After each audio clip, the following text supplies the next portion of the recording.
नमस्कार, कैसे हैं आप सभी? आप अच्छे होंगे, आपका जो स्वास्थ्य है काफ़ी बेहतर होगा। हम बात कर रहे हैं एनसीईआरटी बेस के ऊपर जो भारत का भूगोल है उसको लेकर और 2 क्लासें हमने ली है अभी तक। 2 क्लासों के अंदर हमने अक्षांश रेखाएँ, देशांतर रेखाएँ, ग्लोब क्या होता है, इन सब चीज़ों पे बारीकी से चर्चा की है। काफ़ी अच्छे से एक्सप्लेन किया है ताकि आपको भारत का जो भूगोल है हमारा, वो भूगोल काफ़ी बेहतर तरीके से उसका बेस आपका तैयार हो जाए। आज की हमारी क्लास में हम आगे बढ़ेंगे और जो पॉलिटिकल इंडिया है उसको समझने की कोशिश करेंगे कि किस प्रकार से उसको आसान बनाया जा सकता है, किस प्रकार से भारत के मैप को काफ़ी बेहतर तरीके से हम समझ सकते हैं ताकि कोई भी क्वेश्चन अगर ऊपर से पूछ लिया जाए, सिर्फ जिलों को लेकर या राज्यों को लेकर पूछ लिया जाए, कुछ चैनलों को लेकर पूछ लिया जाए, तो हमें काफ़ी कम समय में और काफ़ी सटीकता के साथ उसको राइट कर देंगे। तो शुरू करते हैं हमारी क्लास को।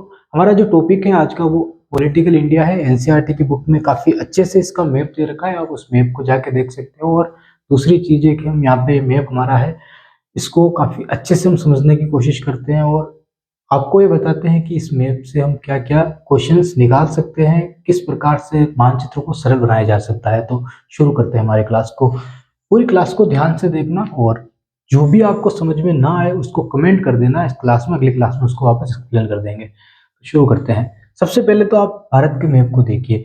भारत के मैप में पिछली क्लास में हमने आपसे चर्चा की थी कि जो भारत की आकृति है वो किस प्रकार की है। तो अगर आपने क्लास देखी है तो कमेंट करके उसका आंसर दे दीजिए।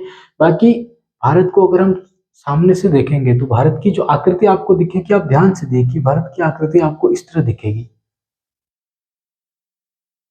और यहाँ पे हम कंफ्यूज हो जाते हैं कि भारत की आकृति कैसी होगी। भारत की आकृति त्रिभुजाकार है, जबकि आंसर ये नहीं, आंसर चतुर्भुजाकार है, जिसकी चर्चा हमने पिछली क्लास में कर ली थी। तो ये सबसे बेसिक क्वेश्चन है और काफी सटीकता के साथ हम गलत कर देते हैं ऐसे क्वेश्चन को, इसलिए हमने बताया कि जो भारत की स्थिति वो कैसी है। अब समझना है यहाँ पे भारत को कर्क रेखा के आधार पे हम 2 भागों में बांट सकते हैं। हम कुछ विशेषताओं के साथ भारत को बांटने की कोशिश करते हैं। जब हम भारत का आखिरी छोर देखते हैं, जो भारत की मुख्य भूमि है, उसका जब आखिरी छोर हम देखते हैं तो आखिरी छोर हमको जो मिलता है उसकी स्थिति हमको मिलती है लगभग 8 डिग्री और 4 मिनट के आसपास। ये स्थिति हमको भारत के दक्षिणतम जो मुख्य भूमि है, हमने इंदिरा पॉइंट की बात नहीं की है जो 6 डिग्री 45 मिनट पे, उसकी बात थोड़ी देर बात करेंगे। लेकिन मुख्य भूमि की हमने बात की कि आखिरी जो छोर है भारत का, ये आखिरी छोर हमको यहाँ पे स्थित है। एक लाइन, काल्पनिक लाइन खींची गई है अक्षांश रेखा के तौर पे, उस लाइन को हमने 8 डिग्री 4 मिनट का है और ये भारत का आखिरी छोर है। जब हम भारत की इस छोर की बात करते हैं तो हमको लगभग यहाँ पे 37 डिग्री मिलता है और 6 मिनट हमको यहाँ पे मिलता है। अब भारत में दोनों छोरों का हमको पता चल गया, जैसे कि हमको बोल जो पिछली क्लास में हमने आपको बताई थी उसमें नॉर्थ पोल और साउथ पोल की हमने जो बात की थी आपके साथ, हमने कहा था कि ये पृथ्वी है हमारी, इस पे हमने एक नॉर्थ पोल बनाया और एक साउथ पोल बनाया। इसलिए बनाया क्योंकि इन दोनों के बीच हम एक लाइन खींच सके यहाँ पे, और जो लाइन खींची हमने इसको क्या कहा, 0 डिग्री अक्षांश रेखा का। और इसके आधार पे हमने जलवायु का वर्गीकरण कर दिया कि ऊपर यहाँ पे इधर जाएंगे तो हम लास्ट जो छोर हमको मिलेगा वो काफी बर्फीला मिलेगा, इधर भी जाएंगे तो लास्ट छोर जो हमको मिलेगा काफी बर्फीला मिलेगा। बीच की स्थिति हमको मिलेगी, वहां पे सूर्य हमेशा रहेगा, 12 महीने सूर्य की वहाँ पे रोशनी आती रहेगी। सिंपल सी बात है, हमने इस प्रकार से वर्गीकरण कर दिया। अब आई बात भारत के ऊपर, और भारत का आखिरी छोर हमको यहाँ पे मिल गया और भारत का आखिरी छोर हमको यहाँ पे मिल गया। तो काफी अच्छे से इसको समझना। 37 डिग्री भारत का उत्तरी छोर मिला और 8 डिग्री 4 मिनट हमको भारत का दक्षिणतम छोर मिला। दक्षिणतम छोर मतलब दक्षिणतम बिंदु भारत का हमको ये मिला। हमने इसको कहा लद्दाख, इसको कहा कन्याकुमारी।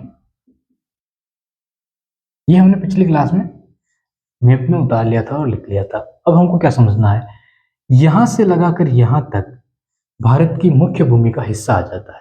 कहां से लगाकर, यहां से लगाकर, मतलब कि यहां से लगाकर यहां तक एक लाइन हम खींचते हैं। ठीक है, एक लाइन हम ऐसे खींचते हैं पूरी, तो इसके बीच में हमारा भारत स्थित है। ये जो अक्षांश रेखा है 37 डिग्री आखिरी अक्षांश रेखा, ये जो अक्षांश रेखा है ये 8 डिग्री आखिरी अक्षांश रेखा है। ये दोनों छोरों पे स्थित अक्षांश रेखाएं हैं।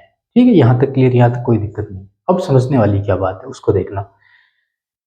बात यह है कि 23.5 डिग्री रेखा खींची जाती है जो भारत को बीचों बीच से काटती है। और यही इंपॉर्टेंट चीज़ है भारत की मानचित्र को या भारत की राजनीति को समझने के लिए, भू राजनीति को समझने के लिए यही इंपॉर्टेंट चीज़ है। भारत को 2 भागों में काटने का काम कौन करती है? 23.5 डिग्री करती है। और विश्व को 2 भागों में काटने का काम कौन करती है? 0 डिग्री अक्षांश रेखा करती है। तो हम कह सकते हैं कि भारत की विषुवत रेखा हम किसे कहेंगे? तो भारत की विषुवत रेखा किसको कहेंगे? 23.5 डिग्री को कहेंगे भारत की विषुवत रेखा। विश्व की विषुवत रेखा किसको कहेंगे? तो 0 डिग्री को कहेंगे। लेकिन भारत की विषुवत रेखा की किसी को कहेंगे तो किसको कहेंगे हम? 23.5 डिग्री कर्क रेखा को कहेंगे। ये अ, ऐसे ही पूछा नहीं जाएगा क्वेश्चन, क्योंकि 23.5 डिग्री भारत को 2 भागों में काटते तो विषुवत रेखा नहीं पूछ जाएगी, लेकिन हम समझाने के तौर पे कह रहे हैं कि जैसे 0 डिग्री रेखा विश्व को 2 भागों में बांटती है, वैसे ही कर्क रेखा भारत को 2 भागों में बांटती है। अब ये कर्क रेखा यहाँ से गुजरात से लगाकर मिजोरम तक भारत के कई सारे राज्यों में होकर गुजरती है। तो अगर आपको आता है कितने राज्यों में होकर गुजरती है तो आप कमेंट में उसको बता दीजिए। अगर आपको नहीं आता है तो हम थोड़ी देर बाद इसको देखने वाले हैं। हमारे लिए समझने की जो बात है उसको देखना, यहाँ पे भारत का जो इलाका है यहाँ से लगाकर, ठीक है, इसको थोड़ा कलर चेंज कर देते हैं तो अच्छे से दिखेगा। यहाँ से लगाकर देखना, यहाँ पे हमने कहा कि 37 डिग्री यहाँ तक स्थित है, यहाँ से लगाकर ये हिस्सा जो आपको मिलता है, ठीक है। अब यही हिस्सा पूरा इस तरीके से यहां से थोड़ा चौड़ा है, आगे चलता चलता सकड़ा होता जाता है यहां पे, फिर यहां पे। तो स्थिति यहां तक की स्थिति यहां पे मैदानी भाग की तरह है।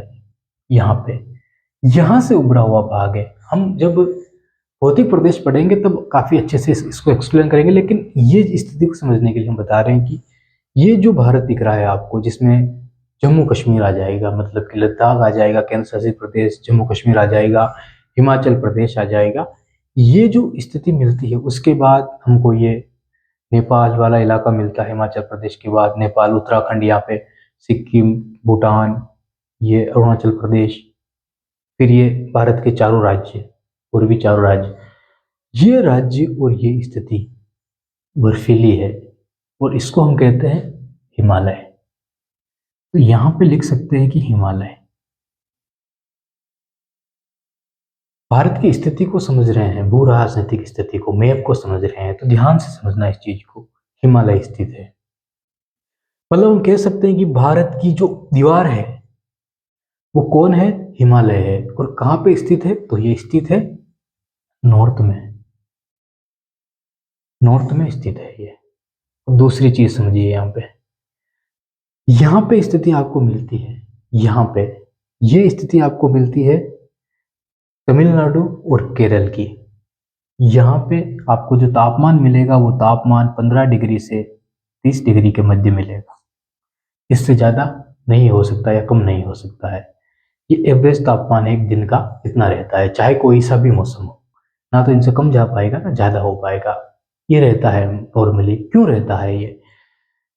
सूर्य हमेशा किरणें यहाँ पे रहेगी ही रहेगी, और इससे मात्र 8 डिग्री 4 मिनट की ऊंचाई पर है। कौन सा हिस्सा हमारा? ये हिस्सा। तो हम कह सकते हैं कि ये जो इलाका है, ये जो मौसम है, ये गर्मी और ठंड लगभग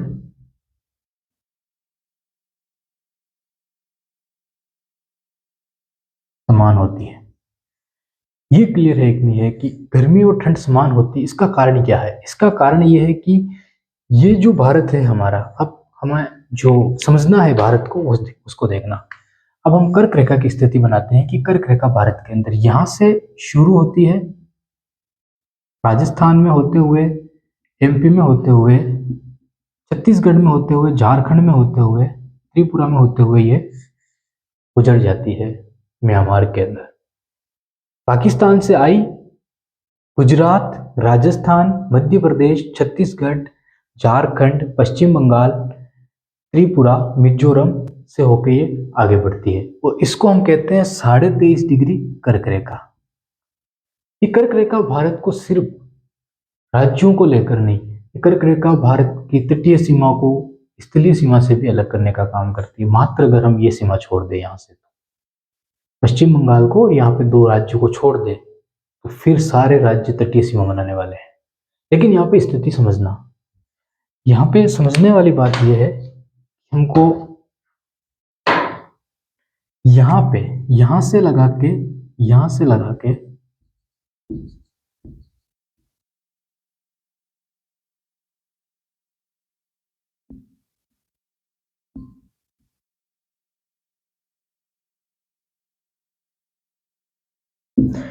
ये पूरा इलाका आपको समुद्री इलाका मिलेगा। अब यहाँ पे एक चीज और समझना, जो आपने पहले नहीं समझी होगी, अब समझ जाओगे। यहाँ पे आप सभी को पता है कि हिंद महासागर मिलता है, हिंद महासागर। लेकिन आप कहोगे कि यहाँ पे बंगाल की खाड़ी मिलती है, यहाँ पे अरब सागर मिलता है। तो ध्यान से समझना इस चीज को। ये हिंद महासागर अगर हम विश्व के मानचित्र में देखेंगे तो हमको ना तो अरब सागर दिखेगा, ना बंगाल की खाड़ी दिखेगी, हमको मात्र दिखेगा तो हिंद महासागर दिखेगा। और एक जो महासागर है, 5 महासागर है, उन महासागरों में एक महासागर हिंद महासागर भी है। जब हम इसको जूम करते हैं हिंद महासागर को, तो हिंद महासागर के हमको 2 भाग मिलते हैं। उसमें एक मिलता है बंगाल की खाड़ी, एक मिलता है अरेबियन सी, अरब सागर। ये दोनों स्थितियां मिलती है। तो हिंद महासागर के ही ये दोनों भाग हैं। अब समझना, हम बचपन से यही चीज पढ़ते आ रहे हैं कि धीरे धीरे जल ठंडा होता है और धीरे धीरे जल गर्म होता है। यहाँ पे जब काफी तीव्र गर्मी पड़ रही होती है तो समुद्र की ठंडी हवाएं यहाँ पे इसको ठंडा कर देती है, और यहाँ पे जब तीव्र ठंड पड़ रही होती है तो समुद्र की गर्म हवाएं इस क्षेत्र को गर्म कर देती है। तो यहाँ पे जो तापमान होता है वो लगभग समान होता है, चाहे कोई सा भी मौसम आ जाए। एक बार वापस समझना, सूर्य की किरणें सिर्फ स्थल पे तो पड़ेगी नहीं, सूर्य की किरणें बंगाल की खाड़ी में भी पड़ेगी, तो सूर्य की किरणें अरब सागर में भी पड़ेगी, तो सूर्य की किरणें हिंद महासागर में भी पड़ेगी। क्लियर है? यहाँ तक कोई आप दिक्कत नहीं है। जब सूर्य की किरणें यहाँ पे पड़ रही होगी और स्थल को काफी ज्यादा गर्म कर रही होगी, तब ये आने वाली हवाएं समुद्र की इस स्थल को ठंडा करने का काम कर रही होगी। क्यों? क्योंकि ये हवाएं रात पर काफी ठंडी थी, और रात पर ठंडी हो रही थी ये हवाएं, और सुबह जब काफी ठंडी हो गई तो सूर्य की किरणें यहाँ पे पड़ने लगी, तो ये ठंडी हवाएं सूर्य की तरफ दौड़ने लगी। जब दौड़ने लगी तो इस क्षेत्र को वापस गर्म करने लगी, ठंडा करने लगी जो गर्मी पड़ रही थी, और यही स्थिति बनती है। और इसी कारण ये तापमान जो है समान होता है। जब भौतिक स्वरूप जो हम पढ़ेंगे तो इसको काफी डिटेल में, और जलवायु में तो हमने काफी इसमें आग लगा देनी है। तो गर्मी और ठंड में लगभग ये समान होती है। ठीक है, अब देखना हमको क्या समझ में आया। हमको ये समझ में आया कि भारत तीनों ओर से समुद्र से घिरा हुआ है, और इसके घिरे हुए होने के कारण भारत का जो तापमान है वो लगभग समांतर रहता है। लेकिन यही स्थिति हमने हिमालय में देखी तो हमको क्या दिखा? हमने यहाँ पे देखा कि -45 डिग्री तापमान जा रहा है, और यहाँ पे जो तापमान हमको दिख रहा है सिर्फ मात्र कितना, 30 डिग्री तापमान, यहाँ पे -45 जा रहा है। मतलब भारत के अंदर एक ही समय में 100 से ज्यादा माइनस तापमान हो रहा है। अब आप कहोगे 100 तो नहीं हो पा रहा है, 100 होगा। राजस्थान की जब स्थिति आप देखोगे तो +55 डिग्री तापमान मिलेगा यहाँ पे गर्मी के अंदर। यहाँ पे +55 डिग्री तापमान मिलेगा, यहाँ पे 45 से 55 डिग्री तापमान मिलेगा। तो भारत में एक जगह 55 डिग्री तापमान मिलता है, तो एक जगह हमको -45 डिग्री तापमान मिलता है। मतलब भारत एकमात्र ऐसा देश होगा पूरी दुनिया में जहाँ पे इतना तापांतर पाया जाता है। लेकिन वही तापांतर आधे भारत में नहीं, बिल्कुल ही खत्म हो जाता है, काफी कम पाया जाता है। और आधे भारत के ऊपर वही तापांतर आप देखिए 55 डिग्री भी मिलता है प्लस में, माइनस में 45 डिग्री भी मिलता है। ये स्थिति क्यों बनी? ये हिमालय के कारण बनी।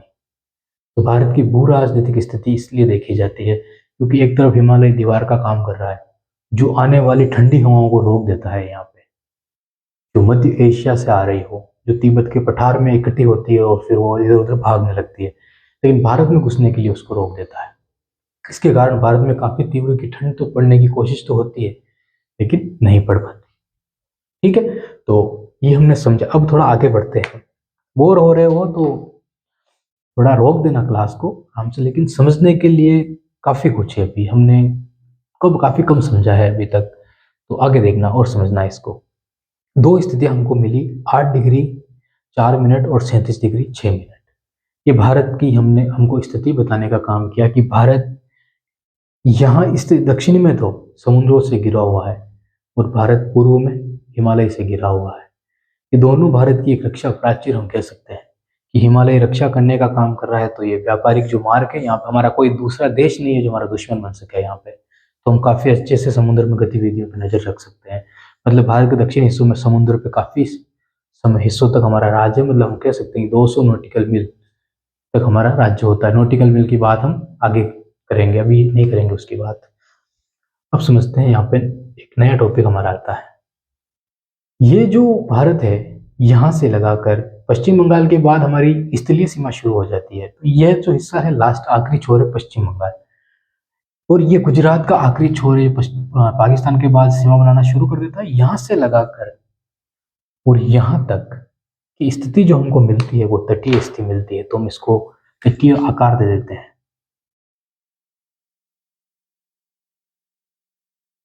इससे हमारा काफी क्लियर हो जाए। लेकिन इसको समझना अब क्लियर हो रहा है ये कि भारत के कितने राज्य हैं जो तटीय सीमा पर स्थित है। पहले क्वेश्चन तो ये बनता है। दूसरा क्वेश्चन बनता है कि भारत के तीनों ओर समुद्र है, तो भारत के इस आकृति या इस भूखंड को हम क्या कह सकते हैं? तो इसको हम प्रायद्वीपीय भारत कहेंगे।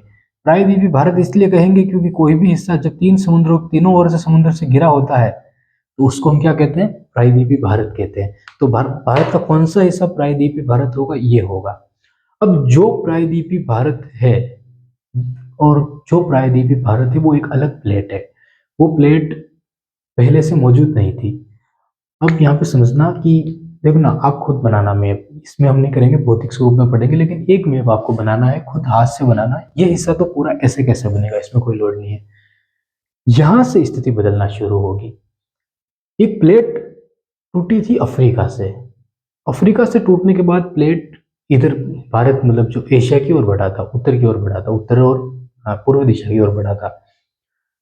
तो ये जो हिस्सा है राजस्थान का आधा भाग, ये हिस्सा तो तैतीस सागर से बना है, ठीक है। तो वो हिस्सा नहीं था, मतलब ये हिस्सा पहले नहीं था यहाँ तक।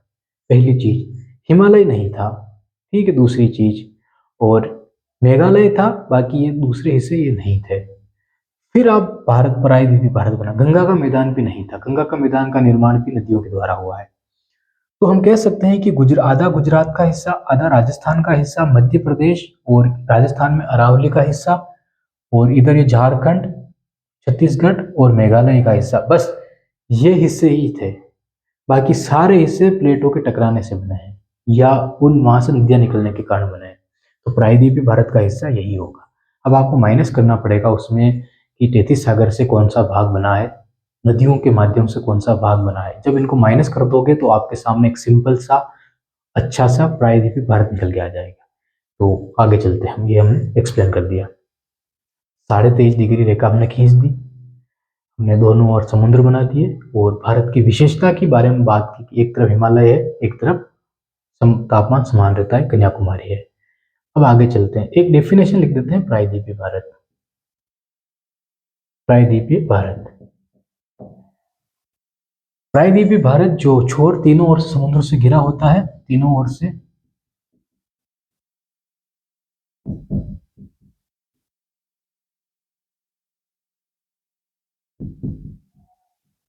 घिरा होता है, उसे प्रायद्वीपीय भारत कहते हैं। तो एक काम करो, आप ये बनाइए, यहाँ पे कर्क रेखा भारत को दो भागों बीचों बीच से काटती है। जैसे विश्व के अंदर विषुवत रेखा दो भागों में पृथ्वी को काटती है, वैसे ही भारत में कर्क रेखा भारत को दो भागों में काटती है। और ये मैप बनाइए ऐसे कैसे, क्योंकि इसमें काफी कुछ हमको और बनाना है, लेकिन मैप कॉपी के इतनी जगह खाली होनी चाहिए, थोड़ी आधा मतलब आधी को पेज ऊपर होना चाहिए, ठीक है, क्योंकि आगे हमको चैनल बनाने हैं अभी। तो आगे चलते हैं, फिर एक बार बना लीजिए।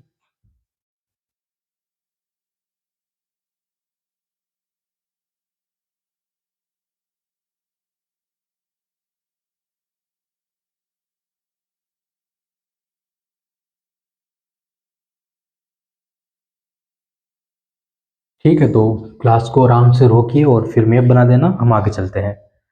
अब समझते हैं, यहाँ पे मैप बनाने के बाद समझना इस चीज को। जैसे हमने 23.5 डिग्री कर्क रेखा खींची, इसको हमने कर्क रेखा कहा। वैसे क्या होता है कि कोई भी देश अपने हिसाब से नाम रख लेता है, या विश्व के अंदर उन रेखा लाइनों को नाम दे दिया जाता है। अब भारत के हमको दो द्वीप मिलते हैं, ठीक है, हिंद महासागर के अंदर ही है, तो हमको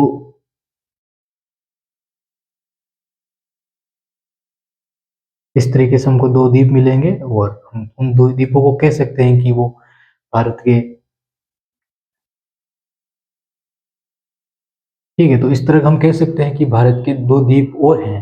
ये भारत की मुख्य भूमि तो ये हो गई, लेकिन समुद्र के अंदर कुछ हिस्सा हमारा और भी है। उस समुद्र के कुछ हिस्से में हमने दो द्वीपों का नाम दिया है और नाम दिया है उन द्वीपों का।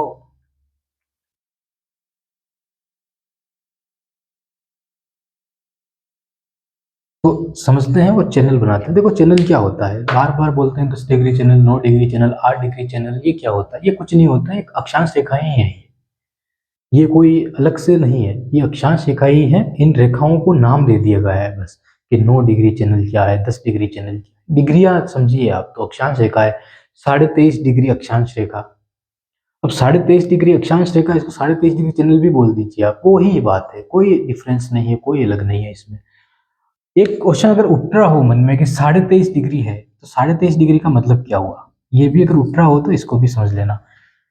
जैसे 23.5 डिग्री है तो हम कहाँ तक पहुंचते हैं? 82 डिग्री, 83 डिग्री, 84 डिग्री, ठीक है, इस तरह हम जाते हैं। टोटल हम कि कहाँ तक पहुंचेंगे? तो 180 डिग्री तक हम पहुंचेंगे। कहाँ तक? 180 डिग्री तक। 180 डिग्री तक जैसे हम पहुंचेंगे, 12 घंटे खत्म हो जाएंगे। अब या तो वापस आप 181 डिग्री पे जाइए, या वापस आप 100 वापस एक से शुरू कर दीजिए, वापस 180 डिग्री तक जाइए। दोनों ही सेम है चीजें, कोई अलग नहीं है इसमें। 180 डिग्री का मतलब होता है कि 12 घंटे हो गए हैं, और 360 डिग्री का होता है कि 24 घंटे हो गए हैं, ठीक है। अब जो घड़ी के अंदर समय चलता है, आपको पता है कि वो 60 मिनट ही चलता है या 60 सेकंड ही चलता है। तो जैसे ही आप 23.5 का मतलब होता है 50 नहीं होता है यहाँ पे होता है 30।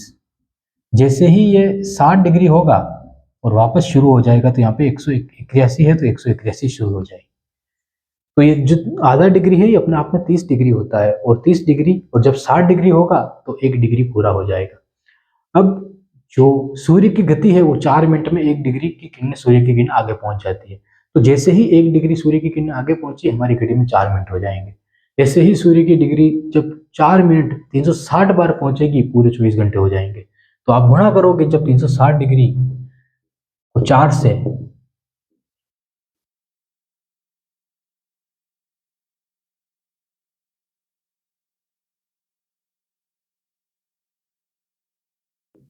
तो 1440 मिनट होंगे। 1440 मिनट के अंदर आप 60 का भाग लगाओगे तो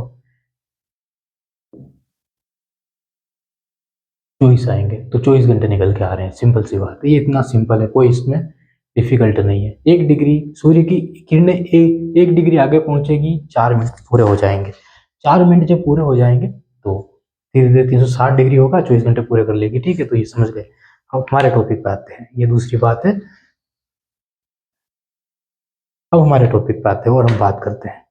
ये हमने कुछ द्वीप बनाए हैं। अब द्वीप के अंदर हमको चैनल बनाने हैं हमारे, तो सबसे पहले 0 डिग्री लाइन जो होगी, वो भारत के दक्षिण हिस्से में होगी, और वो यहाँ पे खींची जाएगी, जो आपको नहीं दिख रही होगी, ठीक है। यहाँ तक का हिस्सा लगता है कि नहीं दिख रहा होगा, लेकिन यहाँ तक आपको दिख जाएगा आसानी से। 0 डिग्री लाइन खींची गई, एक अक्षांश रेखा खींची गई 0 डिग्री, जिसको हम विषुवत रेखा कहते हैं, जो भारत के काफी दक्षिण हिस्से में स्थित है। उसके बाद थोड़ा हम ऊपर आते हैं, तो हमको 1 डिग्री रेखा और मिलती है, और वो लाइन जो हमको मिलती है,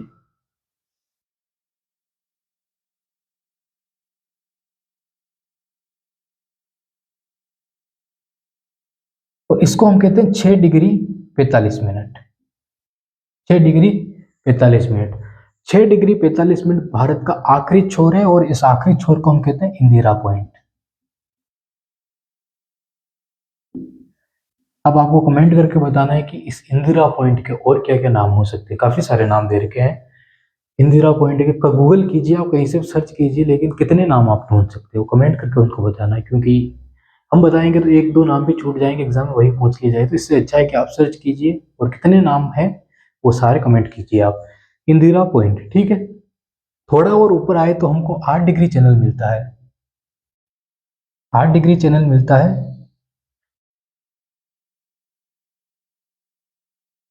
उसके बाद हमको 9 डिग्री चैनल मिलता है, उसके बाद 10 डिग्री चैनल मिलता है। ये डिग्री चैनल बढ़ते जा रहे हैं, आप देखिए क्यों? क्योंकि जीरो से शुरुआत होगी, दक्षिण से शुरुआत होगी, और इन चैनल को अगर हम कहें तो 10 डिग्री नॉर्थ कहा जाएगा इसको। चाहे भारत के ये दक्षिण में हिस्से में है, लेकिन इसको कहा जाएगा नॉर्थ। क्यों? क्योंकि ये 0 डिग्री से ऊपर की ओर बढ़ रहे हैं। 0 डिग्री से ऊपर कोई सा भी चैनल हो, चाहे कोई सी भी अक्षांश रेखा हो, सबको नॉर्थ ही कहा जाएगा। ये हमने बनाया। अब आपको क्या करना, अगर आपके पास एटलस हो तो ठीक, नहीं हो तो भारत का जो मानचित्र होगा उसको कार्बन पेपर से आपको कॉपी में छापना है, वैसा का वैसा उसमें अंडमान निकोबार आपको देखना है, ढूंढना है और वहां पे डालना है। फिर आपको 3 द्वीपों के नाम लिखने हैं। 3 द्वीपों के नाम लिखने हैं। एक तो मालदीव कहाँ पे स्थित है वो आपको पता करना है। दूसरा आपको पता करना है मिनिकोय कहाँ पे है। तीसरा आपको पता करना है लक्षद्वीप में मिनिकोय कहाँ पे स्थित है। चौथा आपको पता करना है अंडमान और निकोबार के बीच की स्थिति क्या है। पांचवा आपको पता करना है अंडमान निकोबार की राजधानी क्या है, पोर्ट ब्लेयर जो राजधानी वो कहाँ पे स्थित है। कारावर्ती जो राजधानी लक्षद्वीप की है वो कहाँ पे स्थित है। ये काफी क्वेश्चन है जो आपको पता करने हैं, ठीक है? ध्यान से सुनना। लक्षद्वीप को और मिनिकॉय द्वीप को अलग करने का काम जो करेगा वो करेगा 10 degree channel, sorry 9 degree channel. 9 degree channel यहाँ पे तो है लक्षद्वीप, यहाँ पे है मिनिकॉय, मिनिकॉय द्वीप, ठीक है? उसके बाद 8 डिग्री चैनल ये रहा, और 8 डिग्री चैनल मिनिकॉय और मालदीव को अलग करता है, मालदीव को अलग करने का काम करता है। उसके बाद 6 डिग्री 45 मिनट पे इंदिरा पॉइंट मिलता है हमको, ठीक है? क्लियर? इसमें कोई मतलब मुश्किल वाली बात नहीं है। ये अक्षांश रेखा है, वहां पे कुछ कुछ पॉइंट स्थित है, कुछ जगह स्थित है, उनका नाम बता रहे हैं।